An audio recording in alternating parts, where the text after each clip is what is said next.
बहुत समय पहले एक विशाल और वैभवशाली राज्य था, जिसका राजा अपनी वीरता, दया और न्यायप्रियता के लिए पूरे प्रदेश में प्रसिद्ध था। उसकी तलवार का नाम सुनकर दुश्मनों के दिल कांप उठते थे, और उसकी दया का नाम सुनकर गरीबों के चेहरे पर मुस्कान खिल उठती थी। राजा का साम्राज्य सोने की तरह चमकता था। चारों ओर खुशहाली, समृद्धि और सुरक्षा थी।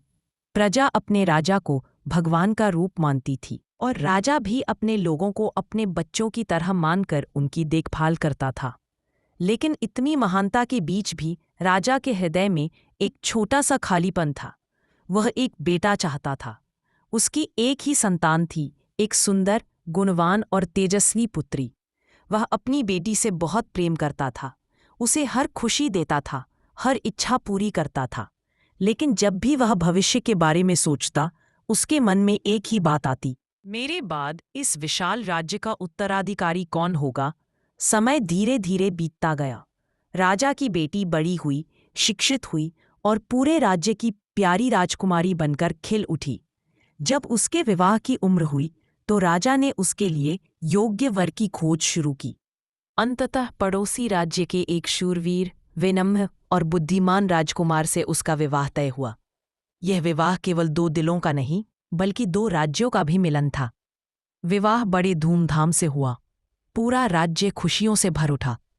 राजा ने अपनी बेटी और दामाद पर अपार प्रेम बरसाया, और दामाद भी अपने ससुर का बहुत सम्मान करता था। राजकुमारी और राजकुमार एक दूसरे से बहुत प्रेम करते थे। दोनों मिलकर अपने राज्य की जनता का ख्याल रखते थे। राजकुमारी का दिल बेहद दयालु था, और राजकुमार भी न्यायमुख और साहसी थे। दोनों की जोड़ी को देखकर लोग कहते, ऐसा प्रेम हमने कहानियों में भी नहीं देखा। कुछ वर्षों बाद राजकुमारी ने जुड़वां पुत्रों को जन्म दिया। पूरा राज्य उत्सव में डूब गया। जब राजा ने यह सुना तो उसकी खुशी संभालना मुश्किल हो गया। लेकिन उसके दिल में छिपा दर्द फिर से जाग उठा। काश इनमें से एक मेरा बेटा होता, मेरा वारिस। राजकुमारी ने अपने पिता की आंखों में वह दर्द स्पष्ट रूप से देख लिया। उसने अपने पति से कहा, मैं चाहती हूं कि हम अपने दो पुत्रों में से एक को मेरे पिता को दे दें, ताकि वह उसे अपना उत्तराधिकारी बना सके। राजकुमार ने बिना सोचे कहा, अगर इससे तुम्हारे पिता को खुशी मिलती है तो यह हमारा सौभाग्य है। कुछ ही दिनों में राजकुमारी अपने एक पुत्र को पिता के हवाले कर देती है। राजा की खुशी का कोई मोल नहीं था। उसने पूरे राज्य में सोना, मोती, अनाज और कपड़े बांटे। सड़कों पर नाच गान हुआ, हर घर में दिए जले। राजा ने उस बच्चे को अपने बेटे की तरह पाला। उसे सर्वोत्तम शिक्षा, सर्वोत्तम शिक्षक और सर्वोत्तम प्रशिक्षण मिला। वह बढ़ता गया, और एक समय आया कि पूरा राज्य कहने लगा, यही हमारे राज्य का भविष्य है, यही सबसे योग्य राजकुमार है। उसकी वीरता, ईमानदारी, ज्ञान, कला, सब कुछ इतना तेजस्वी था कि दुश्मन भी उसकी तारीफ करते थे। लेकिन दुनिया में सभी अच्छे दिल वाले नहीं होते। कुछ लोग दूसरों की खुशी सहन नहीं कर पाते। पड़ोस के एक दुश्मन राजा को राजकुमार की वीरता और बढ़ती प्रतिष्ठा से घोर जलन होने लगी। उसका अपना राज्य कमजोर था, उसकी सेना कमजोर थी, लेकिन उसकी बेटी, वह एक ऐसी सुंदरता थी कि देखने वाला मंत्रमुग्ध हो जाए। उसकी आंखें गहरी, उसकी मुस्कान मोहक, उसका रूप अतुलनीय, लेकिन उसका दिल काले विष से भरा हुआ था। दुश्मन राजा ने अपनी बेटी से कहा, तुम्हें उस राजकुमार को अपने जाल में फंसाना है। वह हमारे लिए खतरा बन चुका है। अगर हम उसे खत्म कर दें तो राज्य अपने आप टूट जाएगा। राजकुमारी ने क्रूर मुस्कान के साथ कहा, मैं उसे प्यार में बांधकर उसकी सांसें तक छीन लूंगी। अगले ही दिन से उसने राजकुमार के सामने आने की कोशिश शुरू की। कभी मंदिर के रास्ते पर, कभी बाग में, कभी झील के किनारे, हर जगह वह अनचाहे लेकिन खूबसूरती के साथ उपस्थित होती। राजकुमार पहली बार उसे देखकर थम गया। उसकी सुंदरता किसी जादू की तरह थी। वह चाहकर भी अपनी निगाहें हट नहीं पाया। धीरे धीरे दोनों की मुलाकातें बढ़ने लगी। राजकुमारी की चालें चालबाजी थीं, पर राजकुमार का दिल सच्चा था। वह उसके प्रेम में इतना डूब गया कि वह खाना खाते हुए, चलते हुए, प्रशिक्षण के दौरान हर समय उसी को सोचता रहा।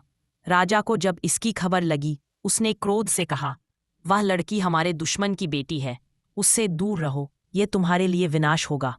लेकिन प्रेम अंधा होता है। राजकुमार ने अपने पिता की बातों का विरोध किया।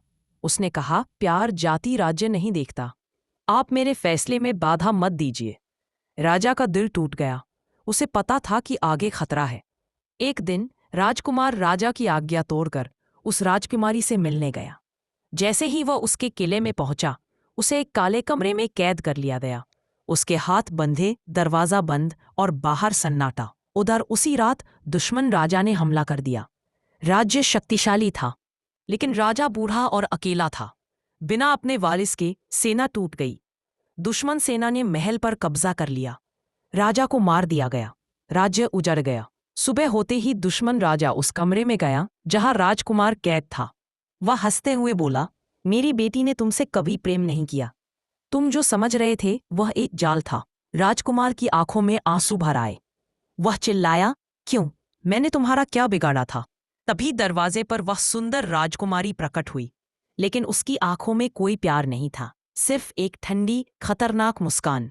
वह आगे बढ़ी और बोली, जिस दिल को तुमने मुझे दिया था उसे हमने अपने पैरों तले कुचल दिया। और फिर एक तेज आवाज, एक झटके में उसने अपनी तलवार उठाई और राजकुमार का सिर उसके शरीर से अलग कर दिया।